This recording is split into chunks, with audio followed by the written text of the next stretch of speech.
Now I give the floor to Ms. Maria Luiza Ribeiro Viotti. Thank you, Mr. President. Minister Jacek Czaputowicz, Secretary of State Michael Pompeo, State Secretary Andreas Michaelis, Excellencies, ladies and gentlemen. I thank the Polish presidency for convening this timely discussion. The situation in the Middle East remains troubling and complex, characterized by protracted conflicts, geopolitical tensions that play out at the regional level, governance issues, as well as severe deficits in socio-economic development in a number of countries. Yet, as the Secretary General noted to this Council last year, and I quote, "The mechanisms and the safeguards to manage the risks of escalation that existed in the past no longer seem to be present. Our shared aspiration must be to find ways for a region so rich in human capital and natural resources to fully realize its potential for the benefit of all. We must never lose sight of this. In recent weeks alone, we have seen some of the challenges on full display.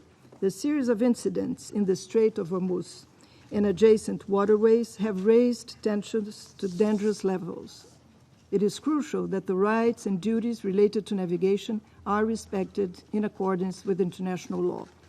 Restraint and genuine dialogue are urgently needed in order to avoid the risk that a minor miscalculation would inadvertently lead to a major confrontation, with disastrous consequences even well beyond the region. Deep disagreements about Iran's nuclear program are further exacerbating differences in the Gulf.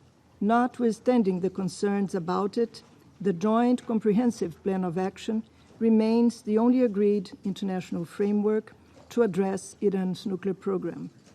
In Syria, Special Envoy Geir Pedersen is sparing no effort to finalize the arrangements for the launch of the Constitutional Committee as a door opener to a broader UN-facilitated political process in line with Resolution 2254 and to implement confidence-building measures, including on detainees.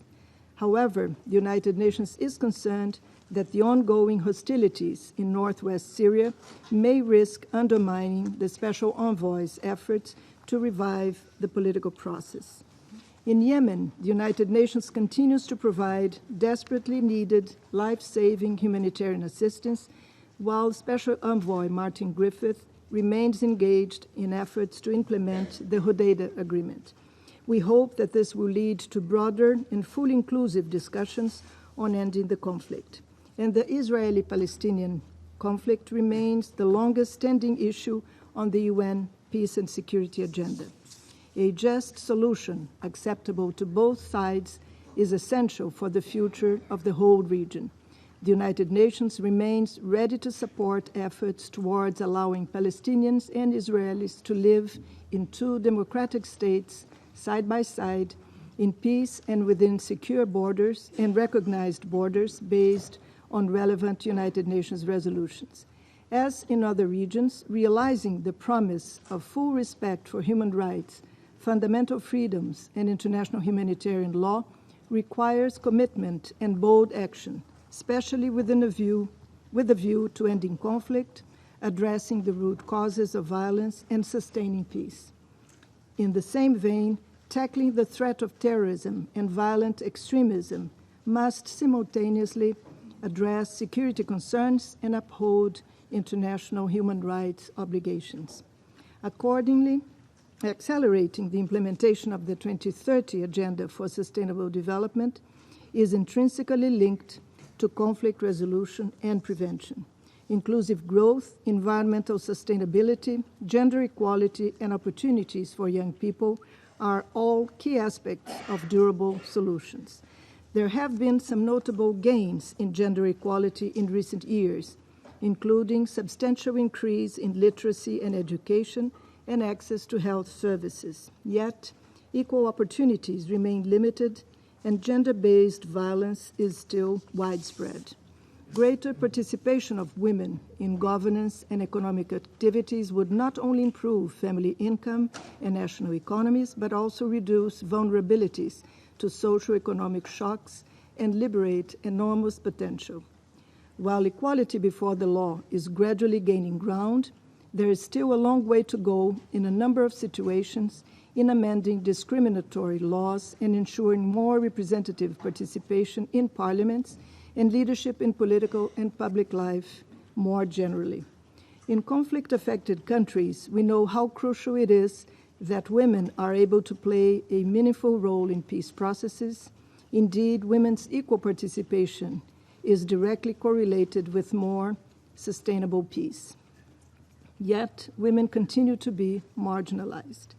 Moreover, with a pushback on women's and girls' rights at the core of terrorist and extremist agendas, it is all the more important that efforts to strengthen gender equality are central to our work in prevention, resilience, and peace. The power of youth is equally critical, as recognized by the Security Council in its landmark resolution on youth, peace, and security. Children and young people make up nearly half the region's population. Job creation is an imperative, and as in investing in education, training, and skills that match the need of today's societies and markets. The list of challenges is long, but that should not deter us. The first order of business must be preventing the most acute flashpoints in the region from boiling over. Keeping the channels of communications open needs to be priority number one, followed by confidence-building measures to move parties away from confrontation towards dialogue. The United Nations is addressing the numerous challenges on multiple fronts, from supporting preventive diplomacy to mediating the ongoing conflicts, from providing humanitarian assistance to millions of people to addressing the human rights dimension, and from supporting sustainable development initiatives to nurturing capacities to tackle climate change, including through the region's ample alternative sources of energy. The special envoys and special representatives of the Secretary General in the region are working extensively with a wide range of regional and sub-regional organizations and national and regional stakeholders, including civil society and women's and youth groups, in close cooperation with United Nations country teams. The role of the Security Council in the maintenance of international peace and security remains indispensable. The Middle East region has many fault lines and divisions, yet within these challenges lies the opportunity to build on the words and intentions of the United Nations Charter towards action that will bring real change and a bright future to the peoples of the region. The United Nations remains strongly committed to that endeavor. I thank you. I thank Ms. Ribeiro Viotti for her briefing.